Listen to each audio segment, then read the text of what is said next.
এই আবেদন থেকে সকলকে সম্মান শ্রদ্ধা প্রদান নিবেদন করে দিবসে আমরা তমলুক সুবর্ণ জয়ন্তী হলে মৎস্যজীবীদের নিয়ে ঐক্যবদ্ধভাবে শপথ দিলাম। বাংলার মামাটি মানুষের সরকারের মাননীয় মুখ্যমন্ত্রী মমতা বন্দ্যোপাধ্যায় যেভাবে মৎস্যজীবীদের জন্য বিভিন্ন খুঁটি প্রকল্পের উন্নয়ন ত্রিস্তর পঞ্চায়েত ব্যবস্থার মধ্য দিয়ে করে দিচ্ছেন, আমরা সমস্ত ধরনের সহযোগিতা মৎস্যজীবীদের কাছে পৌঁছে দেব। তার কারণ পূর্ব মেদিনীপুর জেলা ৭৬ কিলোমিটার সমুদ্র সৈকতবর্তী এলাকা, অনেক মৎস্যজীবী মানুষ বসবাস করেন, অনেকে মৎস্যের ওপরে নিজেদের রুটি রোজগারের ব্যবস্থা করে থাকেন, আর এই মৎস্য বিদেশেও রপ্তানি হয়।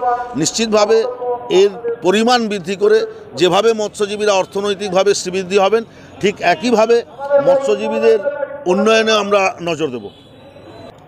গত 2 বছর ধরে মাছচাষিদের ট্রেনিং দিতে আরম্ভ করেছে। পুরনো দিনের বসে বসে ট্রেনিংটা বাদ দিয়ে আধুনিক ট্রেনিং দিতে আরম্ভ করেছে এবং বলতে আরম্ভ করেছে সবাইকে যে ট্রেনিংটা নাও। মাছ চাষের ভিন্ন ভিন্ন পদ্ধতি আছে। চিংড়ি মাছ এক ধরনের চাষ হয়, রুই কাতলা আরেক ধরনের চাষ হয়, শিং মাগুর আরেক ধরনের জলে চাষ হয়, কাঁকড়া আরেক ধরনের চাষ হয়। এগুলো বুঝে যদি চাষ করো তাহলে সবাই উপকৃত হবে। আর যার বাড়িতে 2টো পুকুর আছে সে যদি যত্ন করে চাষ করে চাকরি খুঁজতে হবে না। মুশকিল হচ্ছে আমরা সব ব্যাপারে যেমন এই আধা আধা কাজ করি, এটাও তাই হচ্ছে। আমরা ট্রেনিং দিচ্ছি, গত বছর আমরা 22,000 লোককে ট্রেনিং দিয়েছি, এবছর 50,000 লোককে ট্রেনিং দেবো।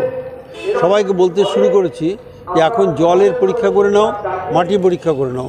পুকুরের জল এর পরীক্ষা করো, আর পুকুরে মাটি পরীক্ষা করো, আর মাছের পরীক্ষা করো। আমরা জুনপুরে ট্রেনিং সেন্টার করে দিয়েছি, পরীক্ষার সেন্টার করে দিয়েছি। জুনপুরে বলেছি যে এসো তোমরা জুনপুর থেকে জল এবং মাছের পরীক্ষা করো আর মাটি পরীক্ষা করো। করলেই তোমরা বুঝতে পারবে কোথায় কোথায় অসুবিধা হচ্ছে।